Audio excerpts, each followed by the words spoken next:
Hello and very dear students. Today we shall be talking on this chapter, which is chapter 5 of the novel A Passage to India.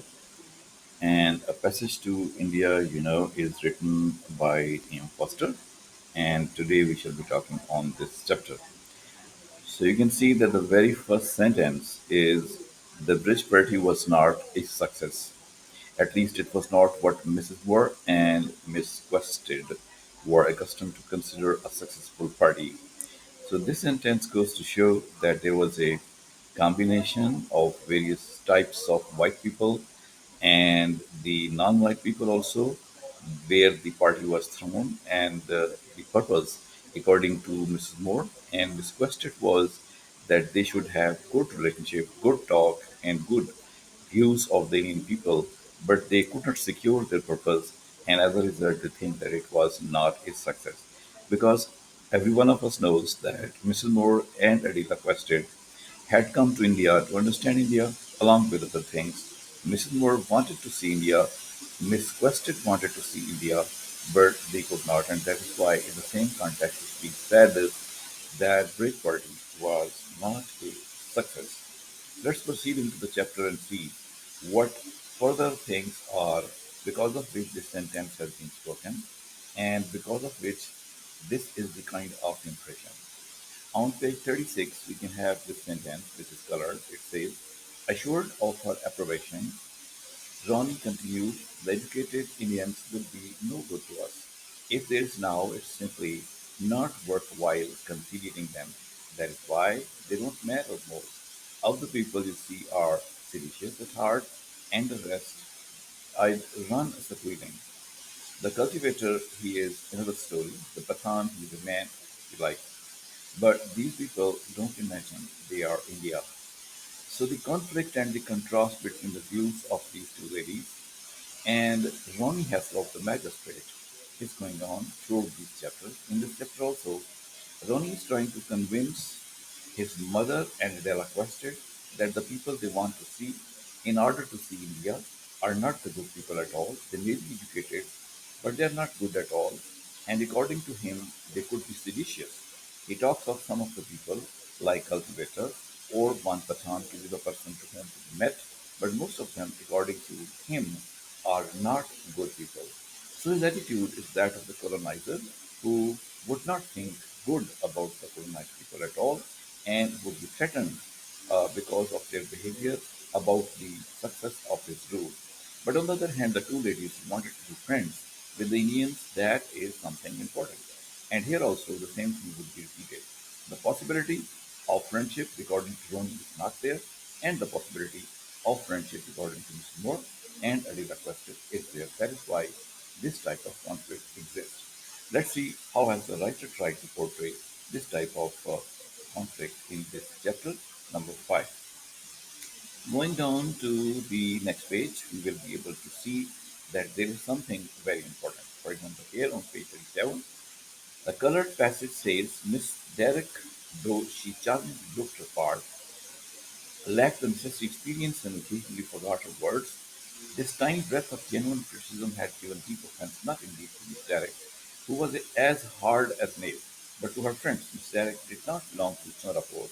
She was stopping for a fortnight with McBrides, the police people, and she had been so good as to fill up a gap in the cast at the last moment. A nice impression of local hospitality she would carry away with her to work, married to work, cried the collector, touching his wife on the shoulder with a switch. Uh, Before considering the rest of the paragraph, let us see that a new character is being introduced, that is Miss Derrick. Miss Derrick is a white woman and she has come from some other state in order to stay at Singapore for the sake of work for some days. And she works as a secretary to one of the Ranis inside India. And so, in that way, we can say that one person, the white man, Ronnie Hasloff, is a ruler. Mrs. Turton is the wife of a ruler. But there are the people who are serving the Indians as well, as this Miss McBride, as this Miss Derek can be there. She is the one who is white, but she serves. And that thing does not trouble her because her purpose is different as compared to the other white people. She wants to enjoy the benefit which she's getting, and to rise in her life. That is her purpose. And that is why she doesn't care about anything. And so the writer calls her a lady as hard as a nail, possibly. And therefore, the criticism would not affect her at all. So let us see further what Miss Derek's role is here. So Mrs. Turtle got up awkwardly. What do you want me to do? Oh, those Parda women? I never thought any would come. Oh dear. Now, this last sentence spoken by Mrs. Turtle is a type of criticism on the cultural system of the Indian people because Parda is something which is shown to be disliked here. And she thought that this Parda woman would never come to join a party where men are also present. So, in other ways, the cultural differences are being highlighted through the tongue of Mrs. Turtle. Going further, we can now see what Indian ladies are doing here. From here, a little group of Indian ladies had been gathering in a third quarter of the ground near rustic summer house in which the more timid of them had already taken refuge. The rest stood with their backs to the company and their faces pressed into a bank of shrubs. At a little distance stood their male relatives watching the venture. The sight was significant, and island bear by turning tide and bound to grow, I considered they ought to come over to me. Come along, Mary, get it over. I refuse to shake hands with any of the men unless it has to be the Nawab Bahadur. Miss Turtle and Miss Derek, they want to meet these Indian people, they want to talk to these people along with Mrs. Moore. But they have an impression about these ladies, Indian ladies. For example, they say that a little group of Indian ladies had been gathered third quarter of the dance. So it means that the Indian ladies were not a part of the mainstream of party, but instead they had collected themselves in a separate space, segregated as usual, but they must be segregated as per their culture, Indian Mughal culture at their homes, were part of this party, where all the white women and men were present, why these ladies were shown to be standing separate. And they are some of them are being told that the shy ones are taking refuge into a room and they were trying to hide themselves on the wall of something shy, something plant-like wall they were trying to see. So in that way, the separation and segregation that of the Indian ladies has been pointed out in this part of this chapter. And we also see that we are told that the male relatives of the women were also present, but these male relatives were not also encouraging their ladies to come and to join the other one. It was the initiative taken by the white woman that they had come close to these people, although Mrs. Turton says that she does not shake hands with any Indian other than Nawab Bahadur. So that the difference between the women culture of the white people and that of the Indian people is pointed out. The white women culturally definitely were different. They could shake hands with the men, they could mix up with the men, they could talk to the men, they could be open and frank, wearing no parda at all, and all these things were found inside the Indian women. And the separation and segregation, the way they couldn't come close to each other, that also goes to show not only men but also women hesitated to talk to each other. But this is significant here that initiative was taken by the white woman. So here also, according to the writer, the white woman possesses superior qualities of head and heart that she can touch, she can lead, she can talk to the woman of the Indian people. And in that way, the Indian women are shown to be more shy and are shown to be the people who would not take interest in the white woman event. So that is the post-colonial theory that superiority is lent to, that superiority is lent always to the ruler, the white man, instead of the Indian. So let us see how this post-colonial theory keeps on working down the lane of this chapter. For example, here we have a kind of discussion going on again between Mrs. Quested, Adela Quested, Mr. Derek, Mr. Moore, etc. So let us see how they what they say. Green colored line. Do kindly tell us who these ladies are, asked Mr. Moore. You are superior to them anyways. Don't forget that you are superior to anyone in Indian except one or two of the Ranis and they are on equality. Advancing, she could hand to the group and said a few words of welcome in Urdu. She had learned Telugu. but only to speak to her servants. She knew none of the politer forms and of the verbs, only the imperative mode. As soon as her speech was over, she inquired of her companion, "Is that what you wanted?" And continuing on the next page also, please tell these ladies that I wish we could speak their language, but we have only just come to the country. So two or three things are important in this passage. First of all, when the British ladies have reached the Indian women, they would like to talk to them. But before that, Mr. Sturgeon says to the ladies that you should not be influenced by these Indian ladies because you are superior to them. In every way, you are superior. Only a few Ranis are there who are equal. Even then, they are not superior. So when you are superior, you should talk to them in a superior way. So postcolonial theory of declaring one side to be dominant, other side to be dominated, and in that sense, white women to be superior, declaration of white women to be superior, or at least it is in their mind, that has been shown to be very much important here, and that is the postcolonial aspect of the literature being produced and read by us people here.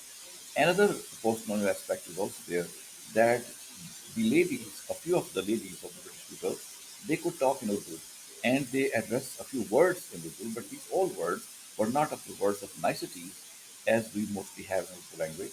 These words were the imperative mode. For example, they could talk to their servants and to talk to their servant they needed imperative words. For example, to go, to come, to do, to wash, to clean, etc. These words they had learned in Urdu from the people so that they can dictate their sermons, but didn't know the total language. So, linguistically speaking, as well, the English language had dominated. It was the language of the ruler. The Urdu language was going down, and it was not being practiced the way it should have been, but it is not. So, dominance of the British people, not only with respect to power, but also with respect to language, that has been shown in these two, three paragraphs. And here, now they have collected together. Mrs. Moore comes forward and she says to these Indian ladies that she wants to talk to them, but she cannot speak Urdu because she has come just now. So that is why the interaction may be only with gestures or with the help of some translator. So now you can see that Indian women and the white women are face to face, and let us see what is the reaction of the Indian woman. Yellow lines. The shorter and the taller ladies both adjusted the saris and smiled. There was a curious uncertainty about their gestures, as if sought for a formula which neither East nor West would provide. When Mrs. Bhattacharya husband spoke, she turned away from him, but she did not mind seeing the other men. Indeed, the ladies were uncertain, covering, recovering, giggling, making the gestures of atonement or despair or rattle was said, and ultimately pointing to failure or shrinking from him.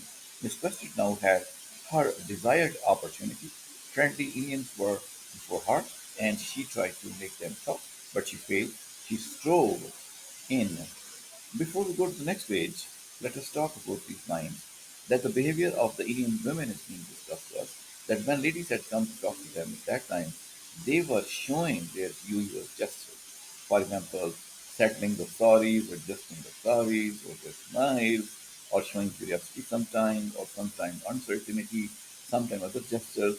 So the response of the Indian woman in the action of the white lady was not even a good one. That is not shown that they were confident of talking, but rather they were uncertain and they didn't share anything which is pleasant and good. Only they tried to show that they're very good, they're very nice, and sometimes they giggled, sometimes they had certain other gestures.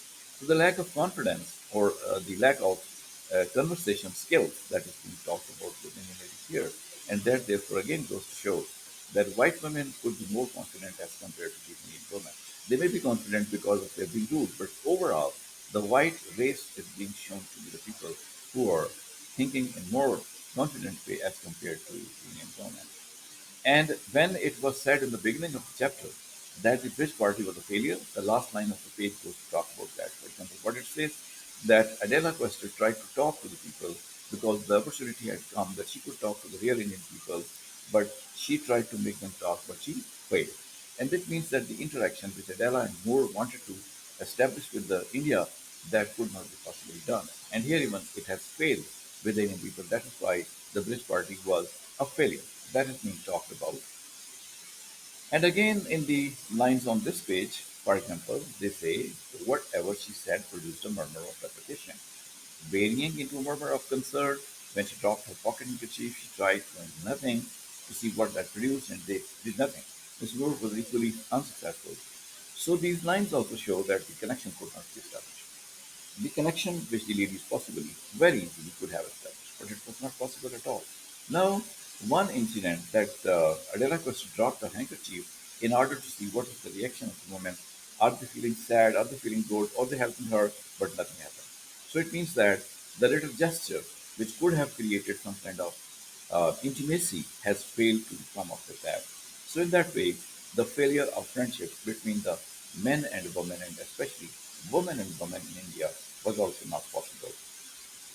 And so the closing line of the paragraph, when they took their leave, Miss Moore had an impulse and said to Mrs. Bhattacharya, whose face she liked, I wonder whether you would allow us to call on you someday. So as usual, it happens that when leave taking takes place, at that time we ask of visiting again, or we ask of the people that we should be given a chance to visit.